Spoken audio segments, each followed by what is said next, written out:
नमस्कार दोस्तों। दुनिया के सबसे अमीर शख्स एलन मस्क टेस्ला के मालिक भी हैं। इनकी पॉलिसी से नाराज होकर अमेरिका और यूरोप के अंदर जो इनकी इलेक्ट्रिक व्हीकल कार है जिसकी नाम है टेस्ला, इसको जला रहे हैं लोग, आगजनी कर रहे हैं, तोड़फोड़ कर रहे हैं। आखिर क्या वजह है कि इनकी पॉलिसी कौन सी है कि जिससे अमेरिका और यूरोप के लोग नाराज होकर इनकी कार को जला रहे हैं, तोड़फोड़ कर रहे हैं। ये आगजनी ऐसे समय हो रही है कि जब जो टेस्ला है इसकी एंट्री कहां पर होने वाली है, इंडिया में होने वाली है। इंडिया के मार्केट में इसकी एंट्री होने वाली है। जब ये इंडिया के मार्केट में एंट्री होगी इसको, तो क्या इसका फायदा एलन मस्क को ही होगा? क्या इंडिया को भी इसका फायदा मिलने वाला है? क्योंकि 100 से ज्यादा जो इनकी इलेक्ट्रिक व्हीकल है इसको आगजनी के मतलब कि इनकी तोड़फोड़ हो चुकी, जला चुके हैं। अमेरिका की जो खुफिया एजेंसी है जिसका नाम है एफबीआई, जांच एजेंसी है, ये जांच करना शुरू कर दी है। तो आइए समझते हैं कि इनकी कौन सी पॉलिसी है जिससे नाराज होकर अमेरिका और यूरोप, खुद जो यूएसए, सबसे ज्यादा इनकी जो कार टेस्ला की जो तोड़फोड़ और आगजनी की गई है वो यूएसए के अंदर की गई है। आखिर ऐसी क्या वजह है कि इनकी कार को जलाया जा रहा है? तो सबसे बड़ी बात, जो टेस्ला है इसको बाइकाट क्यों किया जा रहा है कि इन्हें जो बनाया गया, जब से डोनाल्ड ट्रंप आए हैं, कहां पर आए हैं, सत्ता में, तो इन्होंने एक डिपार्टमेंट का गठन किया था जिसका नाम है डिपार्टमेंट ऑफ गवर्नमेंट एफिशिएंसी, यानी डोज का गठन किया गया था। इस डोज के जो हेड हैं इनको बनाया गया था एलन मस्क। इसको कौन सी जिम्मेदारी दी गई है डोज को? डोज की जिम्मेदारी यह है कि सरकारी पैसों को किस तरीके से बचाया जाए ताकि जो यूएसए की गवर्नमेंट है उसका लाभ उठा के अपनी पॉलिसी को और अच्छे से चला सके। तो कौन सी जिम्मेदारी दी गई है? तो ये क्या, ये जो सरकारी कर्मचारी हैं इनकी छटनी करना शुरू कर दी। 20,000 सरकारी जो कर्मचारी हैं उनकी जो नौकरी है उनको नौकरी से इन्होंने बाहर निकाल दिया। उसके बाद जो 75,000 जो कर्मचारी हैं ये खुद से नौकरी छोड़ दी, बाइकाट कर दी, सरकारी नौकरी ही छोड़ दी इनसे नाराज होकर। तो ये तो इनकी पॉलिसी है, इससे तो नाराज हुए ही है। और उसके बाद दूसरा वजन यह भी है कि ये जो दक्षिण पट्टी पार्टियां हैं, दुनिया भर में जितनी भी दक्षिणपंथी पार्टियां हैं जिसे कि राइट विंग कहा जाता है, उसका इन्होंने सपोर्ट करना शुरू कर दिए।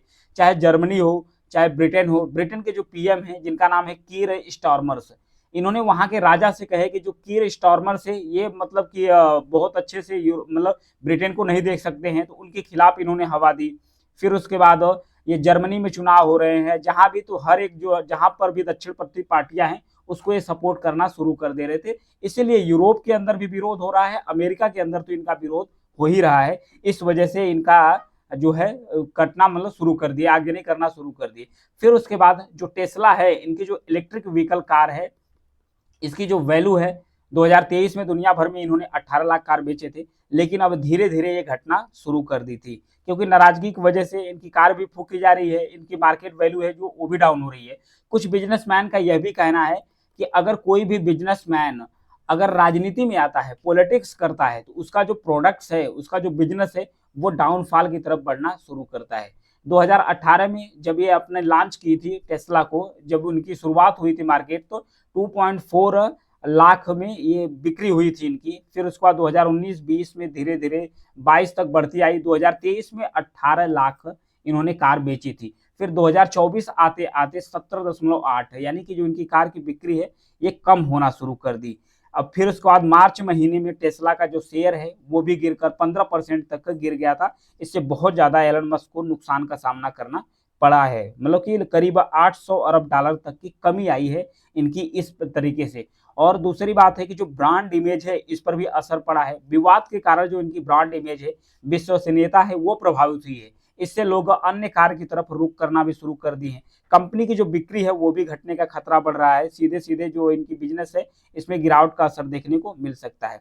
इवन जो डोनाल्ड ट्रंप है और उसके बाद जो यहाँ के इजराइल के प्रधानमंत्री हैं जिनका नाम है बेंजामिन नेतान्याहू, ये दोनों लीडर्स इनका खुलकर सपोर्ट किए। बोले कि हम एलन मस्क का खुलकर सपोर्ट करते हैं कि वो सही दिशा में चल रहे हैं। कुछ लोग भटक गए अपने रास्ते से, वो सीधे रास्ते पे आएंगे तो वो अपना करेंगे, मतलब कामचीत करेंगे।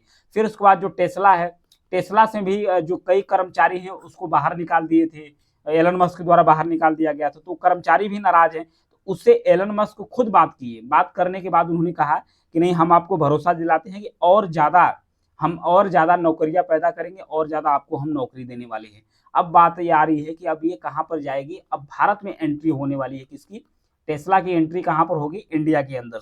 ये भारत के अंदर एंट्री क्यों चाहते हैं? क्योंकि दुनिया भर में टेस्ला की जो इलेक्ट्रिक व्हीकल है ये एक प्रमुख कंपनी बन चुकी है और कंपनी का जो वैल्यू है ये काफी ज्यादा बढ़ता चला जा रहा है। अमेरिका और यूरोप के अंदर से नाराजगी की वजह से ये जो अपनी इलेक्ट्रिक व्हीकल है ये कहाँ ले जा रहे हैं, अब भारत के अंदर ले जा रहे हैं।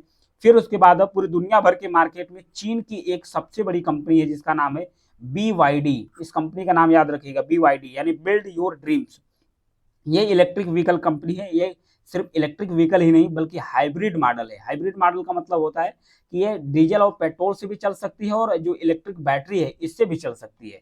इलेक्ट्रिक बैटरी और पेट्रोल से दोनों से चल सकती है कि अगर आपका चार्जिंग खत्म हो गया तो आप पेट्रोल से आसानी से चला सकते हैं, इसलिए काफ़ी ज़्यादा पॉपुलर है।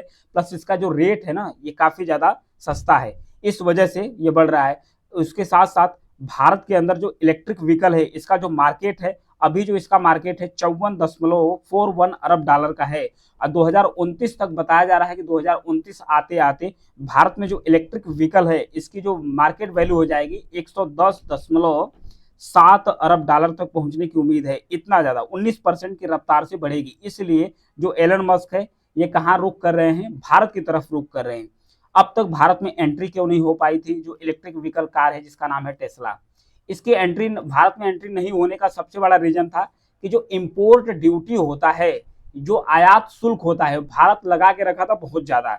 जैसे कि भारत बहुत सारी चीज़ों पर 100% से ऊपर लगभग 110% तक जो इंपोर्ट ड्यूटी है वो लगा के रखा था। तो जो टेस्ला की कार है भारत में महंगी होती है, जब महंगी होती है तो ये कंपटीशन नहीं कर पाती। जब ये कंपटीट नहीं कर पाएगी, जाहिर सी बात है भारत की जो मार्केट है, भारत के मार्केट में टिक नहीं पा रही है। जब भारत के मार्केट में टिक नहीं पा रही है तो इन्हें एक दूसरा रास्ता तलाशना पड़ा। तो अभी भारत ने अभी जो इंपोर्ट ड्यूटी है वो धीरे धीरे कम करना शुरू कर दी, यानी कि $40,000 से ज़्यादा कीमत की जो कार है उस पर जो इंपोर्ट ड्यूटी है 110% से घटाकर कितना कर दिया है भारत, 70% कर दिया है। भारत की एक ख्वाहिश है, भारत यह डिमांड बार बार करता है कि आप हमारे देश के अंदर कार की मैन्युफैक्चरिंग करिए उसके बाद बेचिए। लेकिन वहीं एलन मस्क कह रहे हैं कि नहीं, हम पहले अपनी, अगर हमें मार्केट अपनी दो, पहले हम बेचेंगे, फिर रिस्पांस हमें जिस तरीके से मिलेगा उस तरीके से हम वहां पर मैन्युफैक्चरिंग जो हब है वो लगाना शुरू करेंगे, फिर वहां से अपना करना शुरू कर देंगे।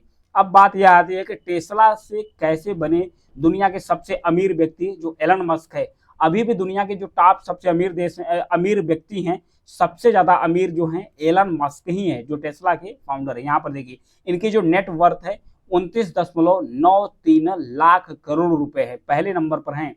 दूसरे नंबर पर है जेफ बेजोस जो अमेजन के फाउंडर हैं, और मार्क जकरबर्ग जो मेटा फेसबुक के फाउंडर यहाँ पर है 18.53 के साथ तीसरे नंबर पर है। और फिर चौथे नंबर पर है लैरी एलिस, ये भी ओरेकल के फाउंडर हैं।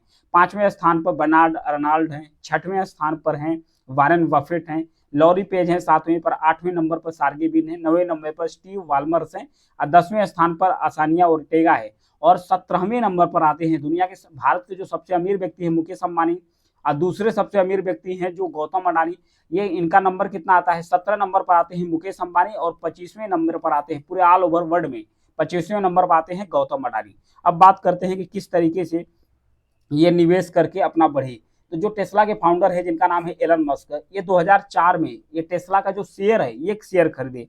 शेयर खरीदने के लिए इन्होंने करीब 54,000 रुपये तक की जो राशि है इन्होंने लगाया, 54 करोड़ रुपए का निवेश किया और उसे ज्वाइन कर लिया। ये सबसे बड़ा होल्डर हो गए, तो सीईओ बन गए। सीईओ बनने के बाद ये पैसा अपना बहुत ज़्यादा लगाए, तब से अपने टॉप पोजीशन पर वहाँ पर बरकरार रहे अपने शेयर होल्डर के कारण। धीरे धीरे जब टेस्ला की जो मार्केट वैल्यू है बढ़ी, तो ये इनकी जो नेटवर्थ है ये बढ़ना शुरू कर दी। जब इनकी नेटवर्थ बढ़ना शुरू कर दी तब ये जाकर धीरे धीरे ये अपना एम्पायर खड़ा करना शुरू कर दी। इन्हें सबसे ज़्यादा जो खतरा है वो है BYD से।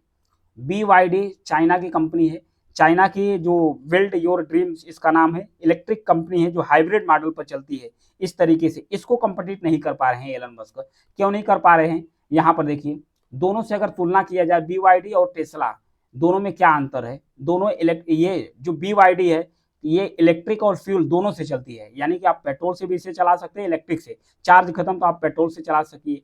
और फिर उसके बाद जो टेस्ला है ये केवल इलेक्ट्रिक कार है, केवल चार्ज से ही चलेगी, आपका वैसे नहीं चलेगी। शुरुआत बात करते हैं BYD जो चाइनीज कंपनी है 8.8 लाख रुपए से इसकी कीमत शुरुआत हो जाती है।